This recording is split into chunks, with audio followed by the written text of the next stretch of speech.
It's time to accelerate. Hi, I'm your host, Andy Paul. Join me as I host conversations with the leading experts in sales, marketing, sales automation, sales process, leadership, management, training, coaching, any resource that I believe to help you accelerate the growth of your sales, your business, and most importantly, you. Hello, and welcome to Accelerate. I'm really excited to talk with my guest today. Joining me is Tim Sanders. Tim is the author of 4 books, including the New York Times bestseller, Love is the Killer App, How to Win Business and Influence. But today we're going to talk about his latest book, Dealstorming, the secret weapon that can solve your toughest sales challenges. Now, most everyone who listens to the show is probably aware of how the sales environment has changed over the past 15 years, how it continues to rapidly evolve. More competition, less differentiation, busy, distracted prospects, pre-educated prospects. You toss into this mix the requirement to sell large, complex deals, and it's no surprise that many sales teams get stuck. And it's no surprise, actually, that small enterprises and startups trying to sell big deals find the challenges to be the most daunting. But our guest today, Tim Sanders, has written an interesting new book about the process he developed through his experience and research to help seller and buyer alike actually get unstuck and across the finish line. And Tim, welcome to the show. Andy, glad to be with you. So take a minute, introduce yourself. How'd you get your start in sales, and how'd you get to the point of writing this book? Sales has been a lifelong thing for me. I got my first sales job in the 70s. I was a sophomore in high school. I sold radio for a little FM station in Clovis, New Mexico. And it intrigued me, this whole process of B2B sales, pitching, closing, prospecting. So pretty much for my career, I pursued that. I went on to sell for Discovery Channel. I was one of Mark Cuban's first employees at AudioNet, his startup that became broadcast.com. After he sold that company to Yahoo, I went to Yahoo with the acquisition. I led the Value Lab, which was the SWAT team for big deal opportunities or big account crises. I became the Chief Solutions Officer by 2001. For the last decade, I've been consulting with all types of B2B companies on how to improve their ability to get unstuck or to save key accounts through the process I call Dealstorming. Right. We're going to talk about that. So, interesting, you talk about Value Lab sort of being both sides of the coin, right? Both sort of opportunistic as well as sort of a rescue mission. Right. And which one was it more frequently? I think we were more about new business, but what happened for us is we had a key account opportunity with P&G. Mm-hmm. For those of you in sales, you know what that stands for, Procter & Gamble. Procter & Gamble. We had an issue with P&G around a misunderstanding having to do with pricing. We've all had those. This particular situation, though, bubbled up to the number 2 person reporting to the CMO, who basically put the kibosh on a multi-million-dollar existing program. This was in late 2001. Because they didn't like the pricing? This guy got stuck on this ethics thing where he was just really ticked off that he thought he'd been lied to. Mm-hmm. And so he was going to make an example out of it and move the entire account over to AOL Time Warner, our bitter rivals. Right. And so it was a unique opportunity for us to go in and, first of all, I can't solve this issue of the perception of lie. We had to work that out on an interpersonal basis.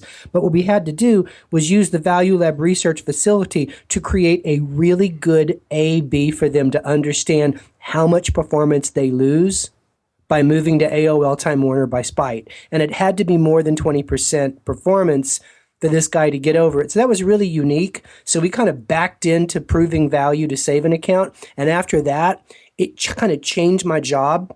And so within about 6 months, one of our founders, Jerry Yang, had come up with an idea that we needed the wolf.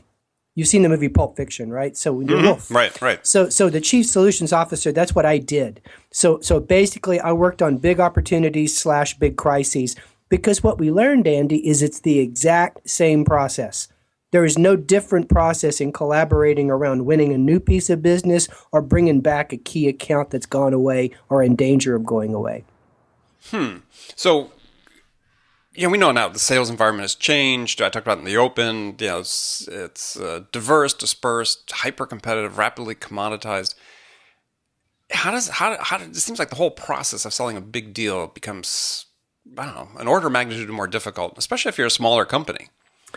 Exactly. Now, I will say though, for those of you on the call, our podcast that are listening, that are smaller companies, later on, I'll explain to you how this deal storming process, although it was developed in enterprise, works spectacularly for you in the LinkedIn world we live in today. But let's back up, Andy, and talk about this changing sales world we live in. The way I like to frame this is that when you make a sale in B2B, you do it by traversing 4 levels. Like, think about it like playing a video game. The first level of the sale is contact. That's where you get through to decision makers, influencers, or informers. They give you the lay of the land. You begin to understand the influence map. You make that first contact, which gives you enough information to get to the second level, which is conceive. So based on the information you've attained, plus what you know about your company's capabilities, you begin to conceive of the deal. That could be either a product, a customization of a product, a combination of products, maybe a cross-selling combination, or even a combination of your products and services of a third party. But regardless, the conceive level is really important. I mean, this is where we spend our time in our solution selling, really figuring out that win-win. So in the conceive level, you got to figure out what's going to ROI for the customer. The third level is the convince level. That's where you have to convince them that they need to change the way they do business. Because we don't sell products and services, we sell change. Exactly. Right? So you convince them that the problem is so bad, they need a painkiller, and you're the best painkiller available to them. And then the final level is the contract level, and that's where you get a signed binding agreement. Every level is harder. Contact is harder because no one returns phone calls or emails. Mm-hmm. You can't drop in. It's harder than ever to figure out what that influence map looks like, so you got to be a hacker. That's why social selling has become such an innovation. The conceive level is harder than ever because there's so much more pressure on organizations to reduce cost of ownership, increase governance. So now we're not just selling to one person. We're having to lobby to a committee of people, all with different agendas. The CEB, Corporate Executive Board, calls it the 5.4 problem, right? 5.4 decision makers. So we have to navigate that through the conceive and convince levels. And the biggest problem I see with the convince level is that the client does their own research. And we get in so late in the process, they have almost no nothing surprises them anymore, right? Their tolerance for however we cleverly illustrate our value is going up. So the shelf life for every one of our creative, persuasive devices is going down. And then, of course, contracting remains very difficult, especially in a world of increased scrutiny over contracts, and in a world, too, where time is not on your side because of the merger acquisitions environment. So at every step of the way, Andy, it just gets more and more complicated, putting more pressure on us to become more innovative, to solve these problems faster than our competition. Well, and that's such a key deal, too, right? How do you be innovative to solve it faster than the competition? Right, because that's the sustainable competitive advantage in business right now. It's really. how you, well, and this is, it's how I wrote it. That's what I wrote about in my first book. It's more about how you sell, less than what you sell, in sort of rapidly commoditized environments, right? Right, exactly. So I love the phrase you used, that a done deal is 1,000 problems solved. You know, it is. And that was a big breakthrough for me when I finally realized that, because I grew up in what I call the bewitched generation. So the bewitched, I'm dating myself here. If you're on the podcast, twinkle your nose and solve the problems, right? It's on Nickelodeon now for those of you a little younger. But Bewitched was a world where Samantha came up with an idea, gave it to Darren, he made the pitch, and they won the deal. And it was a world filled with the search for the big idea, the game-changing idea. And we always thought it was that one big idea, that one big thing we would do that would kick the door open and make an account happen. But it doesn't work that way, really. It's 4 levels, dozens of problems per level. And I'll tell you where I came up with this realization. I had a speaking gig where Ed Catmull, president of Pixar, was a co-presenter with me. And I'm backstage just talking to him effusively about how much I love Toy Story. It's one of my favorite movies of all time. And in particular, Andy, I really think John Lasseter, his VP of Creative, is a genius, right? Because Lasseter's the guy, when they were still a software company, that comes up with the little 30-second commercial WALL-E. Right. And it was really emotive. It blew Steve Jobs away, their number one investor in Pixar. So then Lasseter said, I think we can make a whole movie. So Lasseter comes up with this idea about telling a movie from a toys point of view about a boy and his toys and coming of age and making the entire movie in the computer. So I'm talking to Ed going, what a genius Lasseter is. And Ed looks at me and says, man, that was an ugly baby upon arrival. That idea was problematic at every stage. The technology didn't exist. Facial controllers, as he thought of them to be human and emotive, weren't developed.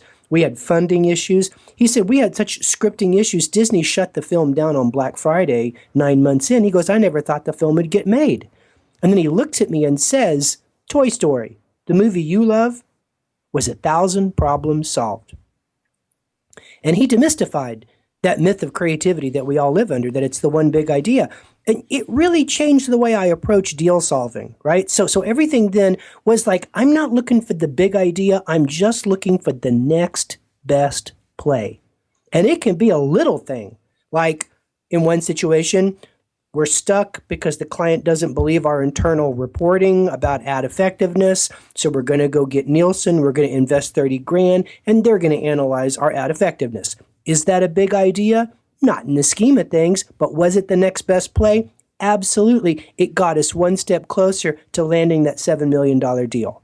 Well, I think one of the real insights that I got from the book was that, and it sort of came from one of the examples you gave with Pixar, is that you have to think differently about how you organize to solve the problems. You do. Instead of just a manager and a sales rep sitting there tossing ideas back and forth, the team has to be different, has to have a different makeup, a different constitution in order to really be effective in this environment. Yeah, it goes like this. If the buyers are organizing into multidisciplinary teams, be they dysfunctional or not, the point is we have to do the same thing because their perspectives are wider than our perspectives. That's why so many times we keep getting beat. Yeah. Right? So for us, if we live in sales world, it's like, I wish I could show you an analogy here, but I'll just tell it to you. See if I can say it with words. It's like if you were looking through a very, very narrow telescope at the stars, but your aperture is so narrow, you just see the North Star, the star. Mm-hmm. That's how it is with sales. We just look down that pipe and all we see is the revenue and everything at the bottom of the funnel. And we back all the way to the top of the funnel. We're just staring down that little hole at the bottom of the funnel. But if you open up the aperture and you see that telescope where it's a much wider point of view, you see constellations. And that's important because all creative breakthroughs are just pattern recognition, are uncovering existing solutions. Mm-hmm. So everything new is two or more things combined. And most solutions I've seen in 100 Dealstorms were already on the shelf. We just weren't looking on the right shelf. You brought in somebody from marketing, you brought in somebody from finance, maybe a deal mentor from the outside market, and they would point it out to you and say, yo, Andy, what about that? And you would go, we can't do that. And they'd say, why? And you'd realize that in sales, we live under all these false constraints called our history. Right. And it's sort of like what I was talking to you about earlier, where I said I dismissed Twitter back when it wasn't even called Twitter yet, when the guys at iBlogger, Jack Dorsey and Ev, came to us with an idea for funding. And I was like, a stupid idea. We tried this user-generated media thing back in 98, 99. We got burned on e-groups. It'll never work. That was a false constraint. Had somebody maybe a decade younger than me in that room that was still at Stanford as an engineer been in that room, he'd have looked at me and say, let me talk to you about current user behavior. And he would have blown my mind with his perspective, and we might have made a really smart investment. Yeah. Well, it's for people listening. I just want to close the circle here. Is for if they haven't grasped it already, Dealstorming. It's a play on the word brainstorming, but it's a process that you develop to bring a collection of people together to move a sales challenge forward. Yeah, and the way to think about it is it's about combining the linear process of deal making, as I described to you, moving on with the next best play, thinking about repercussions of the process, protecting the process whenever possible, and combining that with the lateral freewheeling brainstorming where ideas can come from anywhere. You marry the two of those together and you will manufacture solutions to a problem rapidly faster than if you just work in your own sales silo by yourself. Right. And I think two key points that come out of this that you definitely need to read the book and to get more of the detail. But first is that the collaboration is not just to find a solution, but really, to me, it prioritizes identifying the problem to be solved. And you had a couple great examples in the book about that having people from different perspectives said, well, maybe we're solving the wrong problem. I mentioned before that a lot of times the solution was on the shelf. We weren't looking on the right shelf, and it all gets back to the problem statement. So many times we confuse a symptom with a root cause.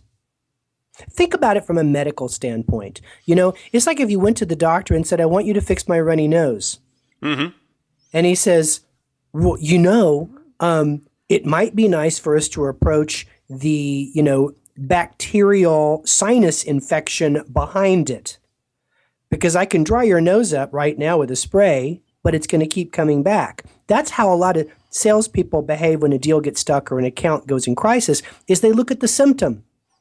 And they think we got to solve that symptom. So a classic example I wrote about in the book is we had a situation with a consulting client where we thought that the root problem was the client didn't have enough budget. And so we said, so the whole discussion was going to be, how are we going to increase the budget? How are we going to convince them to find incremental cash for us?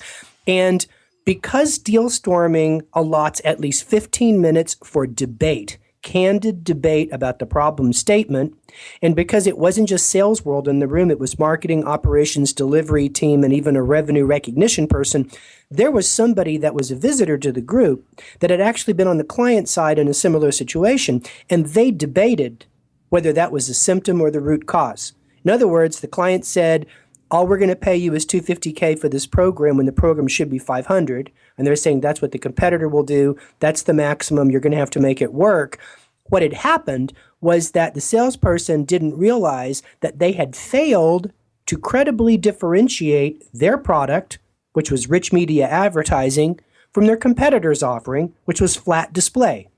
Obviously, there's a big difference in terms of inventory, thus the pricing, right. But what they hadn't proven yet was that there was a big performance difference that could be believable. This outside person reconfigured a new problem statement the group kind of landed on, and once the group figured out that's the problem, and I mentioned this earlier, that's when they brought in Nielsen. So Nielsen comes in and proves that there's a 4x return on clicks when you use programmatic rich media, but yet the cost was only twice as much, and the client bought on because they had the money. And what's so interesting is that the marketing person who kind of like first debated the problem, she's like, they have $1 billion budget to buy all of advertising. It's like one of the big three automakers. She's like, you're missing the point. We always lead with the discount when we don't see the difference. And so it was really interesting to have that outside perspective, because then it calls into play the problem. So in the book, I talk about the idea that you got to spend 15 minutes finding the root cause of the problem. You could use a variety of techniques, but I love the 5 whys. Start with the symptom of we're stuck and ask why about 5 times, and you will always get to the root cause. You're peeling back the layers of the problem, because if you don't find the root cause, it's like playing whack-a-mole. You think you solved the problem, but the deal's not moving forward. Find the root cause, and you'd be surprised at how quickly you get to the next level. Exactly. Oh, good. Well, I love that. So we're going to take a short break here. We're going to come back and get into the details of how you organize for Dealstorming with my guest, Tim Sanders. Hi, this is Andy. Connect and Sell is used by sales reps at nearly 1,000 companies, including hundreds of technology startups and several Fortune 500 companies, to overcome the challenges of getting prospects on the phone. Companies using Connect and Sell grow their revenues faster by enabling their sales reps to have more sales conversations in 90 minutes than they could otherwise achieve in an entire week. Connect and Sell can be deployed directly to your sales reps, or you can take advantage of their outbound on-demand service, which delivers qualified prospect meetings scheduled directly on your sales reps' calendars. Visit connectandsell.com to learn more about how Connect and Sell can start filling your pipeline today. Hi, welcome back. We're talking to Tim Sanders. We're talking about Dealstorming. And we talked at first about sort of the background of Dealstorming. Now I want to move into some of the specifics about it. You have 7 steps to organizing yourself and implementing a Dealstorming process in your company. Maybe if you just run through the 7 real quickly, and then I want to dive into the first 2, because I think they're really important for people to start that process with. Absolutely. So Dealstorming is a repeatable process. It involves 7 steps, and it's somewhat cyclical, meaning you'll go through the 7 steps a couple of times on the biggest of deals or the biggest of account crises. But here's the good news, Andy. If you follow the 7 steps based on my experience, over 100 deal storms, you have a 70% chance of winning. And that's much higher than the current. That's pretty great. Right. It's about 3x above what most organizations would say they have on a qualified product prospect fit opportunity that's sizable. Anyway, step one. Step one is to qualify, because collaboration has a cost. Deal storming requires resources. So step one is to qualify the opportunity. Step two is to organize your team.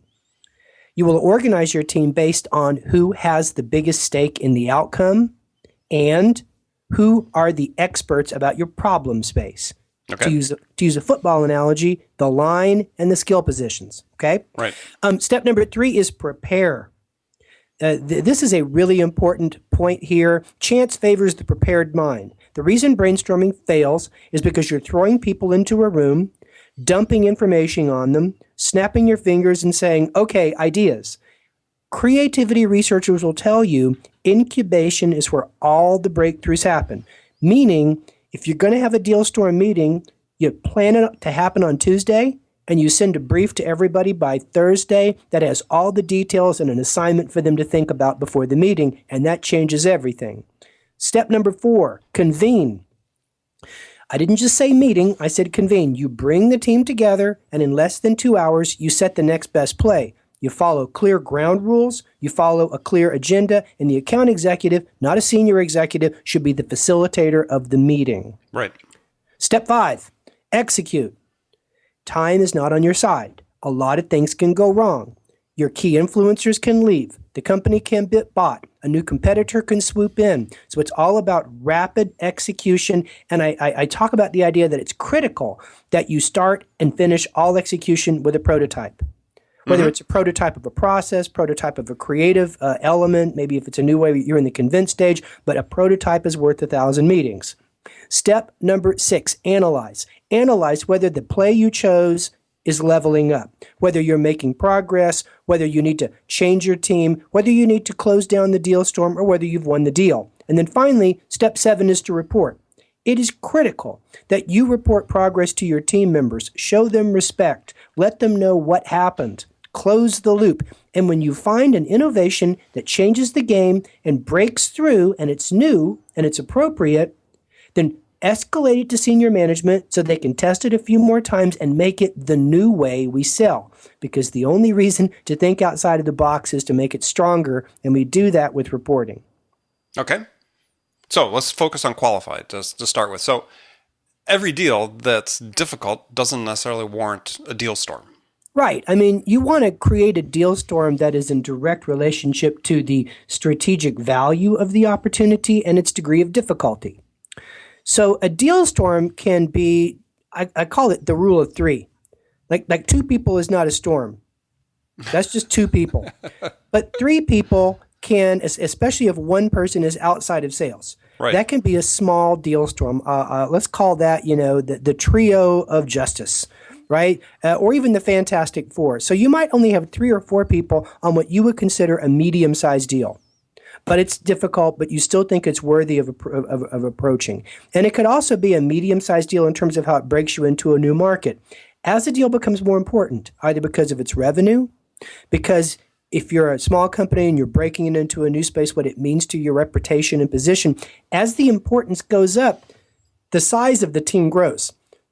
But now, what I really focus on here is it's not about adding dozens and dozens of people. It's about going wider and wider, starting to look beyond the edges of the sales organization. So let's say you're really approaching a big deal. It's really, really important, but it's really, really difficult. You're going to have a lot of perspectives to solve that problem. So you want to say, we'll have a couple of people from sales and we'll start getting these stakeholders from all the adjacent places, right? So we're going to get somebody from marketing. We're going to get somebody from the delivery operations team. We might bring somebody in from finance. We may bring in a customer champion or a partner that's strategic to us, and we're going to create that wide team. I call it the Justice League at that point. Mm-hmm.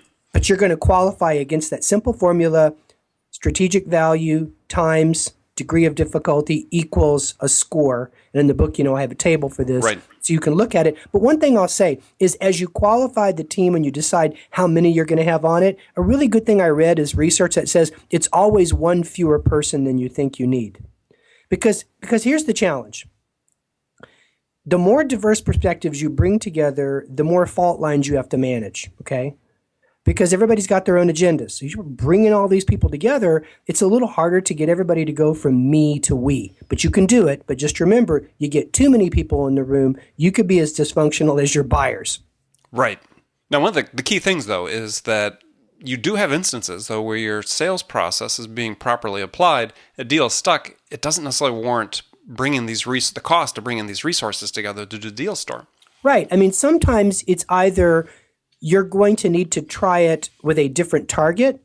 You're going to need to try it again with by questioning your existing collateral or information. And sometimes you need to shut that dude down. It's stuck. It's not going to happen. So there is that part of the qualification process. But I think the key is if it's important, if you're using this sales process and you're stuck, you may see it as an innovation challenge, that your existing sales process has become somewhat antiquated in one of those levels. And that's really when deal storming can make a huge difference, not just on the deal at hand, but maybe the future of your company and how you go to market. Exactly. Okay, so the next step then is to organize. That is correct. Now, this is a really important step. So I mentioned before, as you organize the team, so let's say you've said it's a big opportunity, which means that we're probably going to have 6 to 8 people from at least 3 disciplines. Just making this up as an example, the critical question you have to ask yourself is, who has the biggest stake in the outcome of this deal? That could be someone who has to do the work. That's usually has the biggest stake in the outcome. Right. It might be someone who it impacts on with respect to their goals. So, for example, for your branding, marketing, research group, sometimes winning a strategic deal has a huge impact on everything they're trying to do to position the company in the market. Sometimes a deal has a huge impact on your finance function around things like pricing, revenue recognition, etc. But I want you to think of these stakeholders as the blockers and the tacklers. They're going to be your most engaged people. They're going to have information from the edges you've probably never heard before that is not in Salesforce or your CRM. They're going to be really valuable team players. Then the second part of it is you're going to bring in a few experts about what you think your problem space currently is. They might have already sold to this kind of company, maybe sold to this exact company. They might be an executive who's had a similar situation with a problem like this. Or maybe if you're stuck in that conceive level, they're experts on your product, services, or ROI formulas that can really help you get unstuck. But you're going to bring a few of these experts in. Think of them as the skill positions: receiver, running back, quarterback. But you got to have them all. Because, Andy, if you only have the skill players, you have no context, and you're going to make a lot of mistakes out of expertise. If you only have your blockers and tacklers, you may not have that overarching perspective that can notice a pattern or notice 2 objects that can be put together to set the next best play. All right, so I agree 100%. So for people listening to this, is first role you're going to fill is somebody that's the problem owner, as you call it, and it's somebody that's not a manager. Correct. So as you organize your team, it should be led by the person who has the greatest stake in the outcome, which is the account executive. And I really stress this. The AE runs the show. The manager is the sponsor, okay? The manager is part of the show. They're the qualifier. They're saying, all right, Andy, you go build this team. I'm telling you, these are the resources. These are the lines. The sponsor may help you recruit a little bit, especially if it's outside of your department and you don't have influence. And the manager is going to attend the meeting, but they're not going to run the meeting. They're going to be able to speak based on their expertise about things like, is this logistically doable? Mm-hmm.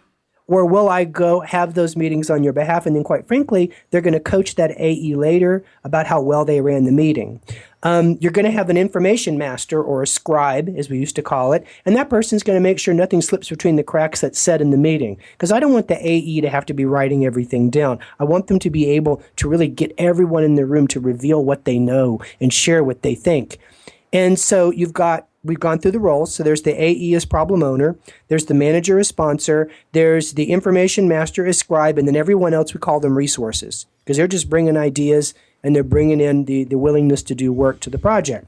And I think one of the things you bring out in the book that's really, really worthwhile for people to remember when they build this team is you use the term mirrors, but to seek out people in similar roles in your own organization or an organization that participates with you that are sort of equivalent or equal to the influencers or decision makers that you're selling to, because they have the perspective of being in that job. Yeah, good point, Andy. Very good point. So when I'm early on in creating a deal storm and I was consulting with AEs, I always said, show me the influence map.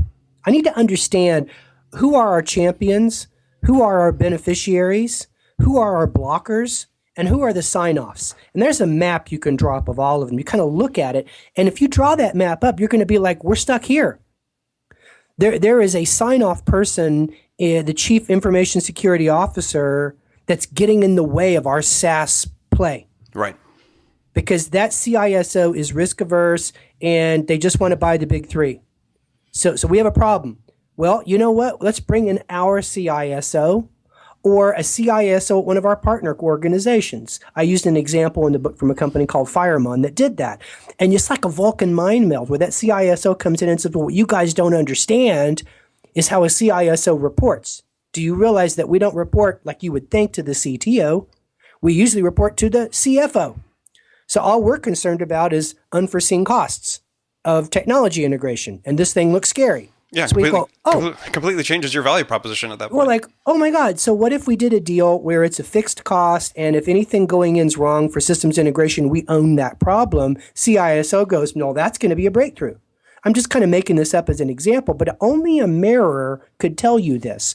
And so you want to think about that influence map and go find people on your team that might know something about that if that's why you're stuck, is because of a person that's involved in the mix. The last thing I want to say about organize, and this is super important, you do not invite people to come to a meeting. This is not how you build a deal storm, because an invitation to coming to a meeting is like an invitation to, having a colonoscopy. Can I book you for next Wednesday at 10? No, I've got something I got to do then. Hopefully it's more pleasant than that. I got to be somewhere. It's called elsewhere. No, I don't know. Meetings are about as unpleasant as a colonoscopy or a root canal for most people. Right. They're long, they're disorganized, nothing happens. So here's what I say. Don't invite people to come to a meeting. Invite them to join a team and share with them the cause. And that cause better be something. Us versus them. Us against the competitors. And that cause better have an emotional lever, right? That cause better put competition on the outside of the room. And my favorite one is rivalry, because we're always up against somebody. A second favorite one, depending on the corporate culture, is pursuit of excellence. Like when I was trying to save big accounts that are going away, there's usually two reasons you lose them: a misunderstanding or a price issue.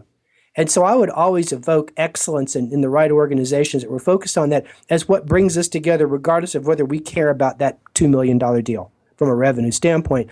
Because if you get people that have a shared vision that transcends the money, you have a team.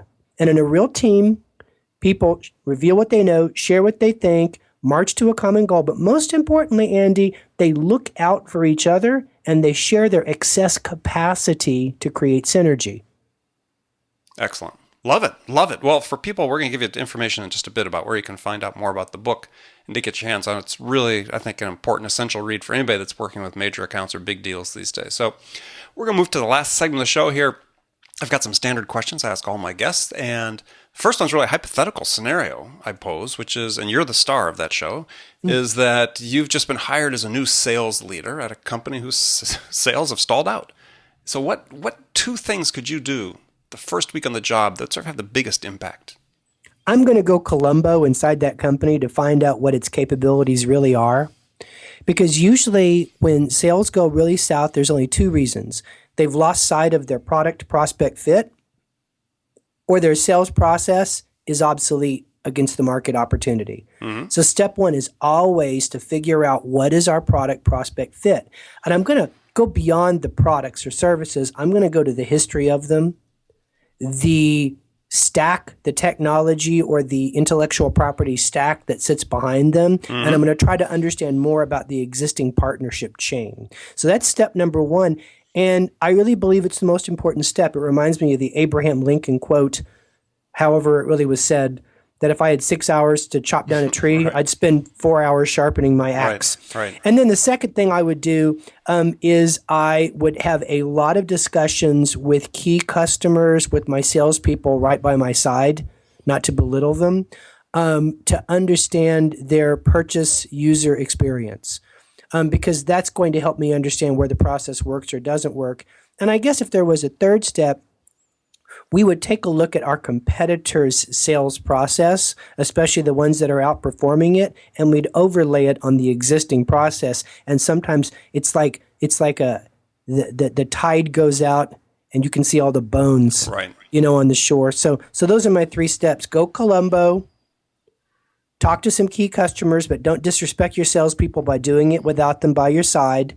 And then finally, just do a comparison of the sales process with those that are doing better than you. Great answer. Okay, so rapid fire questions for you. You can give me one-word answers or you can elaborate if you wish. The first one is when you're selling, you yourself, Tim, what's your most powerful sales asset? Curiosity. Curiosity doesn't kill the cat. According to Sam Walton, it kills the competition. Right. I ask one more stupid question, and it usually leads to uncovering a real opportunity. Who's your sales role model? Stephen Covey Sr. Seek first to understand, then to be understood. His 7 habits of highly effective people should be called 7 habits of highly effective salespeople. Right. Because everything he talks about is so critical to success in this space. Okay. One book besides any of your own that every salesperson should read. That's a really good question. So let me center on it.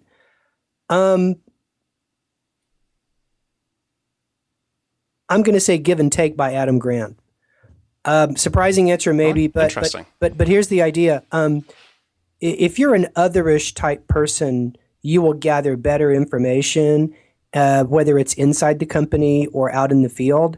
And everything you do that leads to success is about improving the quality of information available to you. Right. Givers get better information than takers, and it's easy for us in sale to remember, think like we eat what we kill, and it's really easy for a salesperson to naturally be a taker. So I like give and take. I think it's a paradigm shift for salespeople. Excellent. All right, great selection. Now here's a tough question. So what music's on your playlist right now? Ooh, yeah, baby. Love that. So I'm really liking the new Mikey Snow. That's the Scandinavian act. They've got a new single called Genghis Khan. Really dig that record. My wife and I just saw Gary Clark Jr. the other night. What an amazing guitarist. He just killed. And let me tell you what is in my car right now. I am listening to a new country record by Old Dominion. They're real progressive, like Florida Georgia Line. Right. I really kind of dig that record. And then I'm still listening to The Weeknd. I kind of got back into that recently, even though there's a little bit too much D&P on it. But he's been on TV a lot recently, so I think that's sort of back in it. Yeah, Tricky's got a new record too. If you guys like down tempo, Tricky's new record is brilliant. All right, I'll have to check that one out. But yeah, good selections. All right, good selection. So last question for you. What's the first sales activity you do every day? I get up and I rehearse the coming day mentally before I check my email. So I learned this a long time ago from Horst Reschelbacher, who was the founder of Aveda, shampoo and aromatherapy. And he always talked about where he found his center of calmness. He said, the rest of the world jumps out of bed and they start the coffee, they check their email, they go on social media, they watch cable news, and they wonder why they're scrambling their brain for breakfast every day. And he doesn't. I mean, he gets up every day and he reads out of a book for a few minutes and kind of centers himself. And then he calls it rehearsing his dance moves. And I do that a lot. I mean, if you think about your coming day, not just your schedule, but the things you're going to try to accomplish, and you kind of think through the hurdles, you'd be surprised how much more resilient you are when you reach those hurdles later in the day. So I'll rehearse it, with good, bad, and ugly and interesting. And then during the day, I always feel that sense of deja vu all over again, to quote Yogi Berra. So just make sure you invest the first 15 minutes of your day in empowering yourself and not handing the keys over to the outside world. And you'd be surprised how much cooler Luke you can be throughout that day. Because it's important, Andy, because emotional intelligence is 35 times more powerful than physical intelligence, and morning determines everything. Got it. Well, great answer. I love it. All right. Well, I want to thank you for being on the show today, Tim. We could have spent 3 more sessions like this talking about this book. So tell people how they can find out more about the book and about you. Wonderful. Just visit dealstorming.net. Dealstorming.net. You can download a free chapter from the book. You can buy the book. If you buy a book, I also give you a 2-hour online video training program to go with it and share with your team. I'm on all the social networks. I am at Sanders Says. So that's my last name, Sanders, and Says like Simon Says. Perfect. Yeah, they'll be on the show notes page for this podcast, so you can get that information if you don't have it beforehand. So again, thank you very much for joining us. Absolutely. Thank you, Andy. And remember, friends, make it a part of your day every day to deliberately learn something new to help you accelerate your success. And one easy way to do that is to make Accelerate a part of your daily routine on your commute, in the gym, or at your morning sales huddle, because then you'll make sure you don't miss any of my conversations with top business experts like my guest today, Tim Sanders, who shared his expertise about how to accelerate the growth of your business. So thanks for joining us. Until next time, this is Andy Paul. Good selling, everyone. Thanks for listening to the show. If you like what you heard and want to make sure you don't miss any upcoming episodes, please subscribe to this podcast on iTunes or Stitcher.com. For more information about today's guest, visit my website at andypaul.com.